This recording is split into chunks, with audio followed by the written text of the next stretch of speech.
चलो ये क्वेश्चन देखते हैं। If surface tension, moment of inertia and Planck's constant were to be taken as fundamental units, the dimensional formula for linear momentum क्या रहेगा?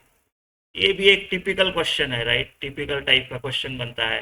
तो linear momentum का जो डायमेंशन आना चाहिए वो सेम आना चाहिए, इक्वल होने चाहिए, राइट? अगर हम किसी एक इसमें कन्वर्ट करते हैं तो surface tension, moment of inertia और आपका प्लैंक कांस्टेंट, ये मेरे फंडामेंटल क्वांटिटीज है। इनका कोई तो डायमेंशन होगा, कितना डायमेंशन है नहीं पता तो मैं एबीसी लिख देता ऐसा। अब सबको मैं कन्वर्ट करता हूँ एमएलटी में और फिर देखता हूँ कितने आते हैं, राइट? तो पी का क्या आया एमएलटी में? P equal to M V, M one V N A meter पर सेकंड। तो सिंपल ये लीनियर मोमेंटम का ऐसा आएगा। सरफेस टेंशन क्या होता है? फर्स्ट फोर्स पर यूनिट लेंथ या फिर एक्सेस सरफेस एनर्जी पर यूनिट एरिया। फोर्स पर यूनिट लेंथ यानी क्या आएगा? फोर्स क्या है? M L T minus two पर यूनिट लेंथ। इसको एक लेंथ से डिवाइड किया तो एक लेंथ कट जाएगा, राइट? तो बेसिकली एल का कोई डायमेंशन नहीं आएगा, तो मैं एल का जीरो लिख देता हूँ यहाँ पे। ये हो गया सरफेस टेंशन, फोर्स पर यूनिट लेंथ। आई क्या है? Moment of inertia. Moment of inertia क्या आता है? एम आर स्क्वायर, अलग अलग आता है, किसी का 2/5 एम आर स्क्वायर, किसी का 2/5 M L square, whatever, but M L square आता है। तो उसमें एक एम आता है और दो एल आता है, उसमें टाइम नहीं आता है। मान लो इसके ए थे, इसके बी थे डायमेंशन। और प्लैंक्स कांस्टेंट क्या आता है? H, E is equal to H nu, और E is equal to H by T. तो एच का जो डायमेंशन आता है वो एनर्जी इंटू टाइम का डायमेंशन आता है, राइट? एनर्जी इंटू टाइम का डायमेंशन आता है। तो एनर्जी का क्या आता है? M L square T minus two, और इसमें अगर एक टी जोड़ दूं मैं तो ये T minus two plus one minus one आ जाएगा। तो मैं टी को माइनस वन लिख देता हूँ, राइट? और ये आ गया सी। बस अभी इनके पावर्स कंपेयर करने हैं। तो इसका m1 l1 p minus one, ये हो गया मेरा मोमेंटम। और इधर मेरा m का आएगा a, इधर इधर b, उधर c। तो ये a प्लस बी प्लस सी है, तीनों में एक एक थे ना, है ना? l, इधर a में तो कुछ नहीं है, जीरो है।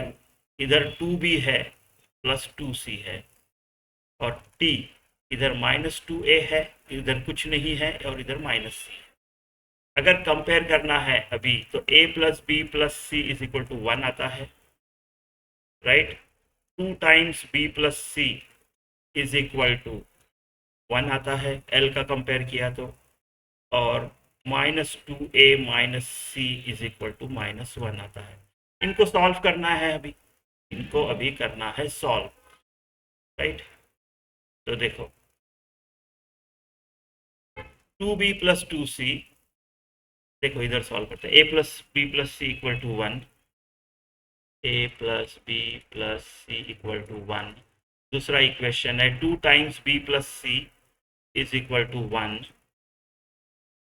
2 times B plus C is equal to one.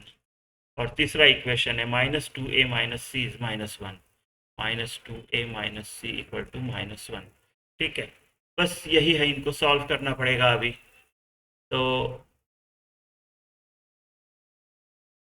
Minus C is equal to -1 plus 2a, और c is equal to 1 minus 2a, ऐसे लिखेंगे, ऐसे लिखेंगे इसको। अभी c को मैं a के टर्म्स में दोनों जगह लिखता हूँ, ठीक है? तो यहाँ क्या आ जाएगा? 2 times b plus C, b plus 1 - 2a is equal to 1। तो 2 टाइम्स, तो इसको एक्सपेंड ही करना पड़ेगा, 2 टाइम्स का कुछ खास मतलब नहीं है यहाँ पे। 2b plus 2 minus 4a equal to 1, और इसको लिखेंगे 2b minus 4a is equal to ये 1, और ये 2 माइनस हो गया तो -1। तो a और b का एक इक्वेशन मिला है मेरे को। अब इसको भी a और b का इक्वेशन बनाते हैं। तो a तो रखना ही है, b भी रखना ही है, लेकिन c को मैं अभी लिखूंगा 1 - 2a इक्वल टू 1। तो a प्लस बी, ए को a क्यों लिख रहा हूँ मैं? कैलकुलेट करेंगे ना, ये एक ये है और ये -2 है, तो -a+b इज इक्वल टू 0। ए 110 हो गया, और ये माइनस, तो a इक्वल टू बी आ रहा है मेरा, a इक्वल टू बी आ रहा है, राइट। तो चलो a इक्वल टू बी लिख देते हैं यहाँ पे। तो 2b -4b, a की जगह b लिख सकता हूँ मैं, राइट। तो -2b is equal to -1, b जो है वो हाफ आ रहा है मेरा, मतलब a भी हाफ आ रहा है मेरा, राइट। और c क्या आएगा फिर, c is equal to 1 -2 times half, right. Half off गया -1, c 0 आ रहा है, तो हाफ हाफ 0 ऐसे आनी चाहिए ए बी सी के पावर, ये हाफ आना चाहिए, ये हाफ आना चाहिए, और ये 0 आना चाहिए, हाफ हाफ 0। ऑप्शन चौथा देखो, है ना, हाफ हाफ 0।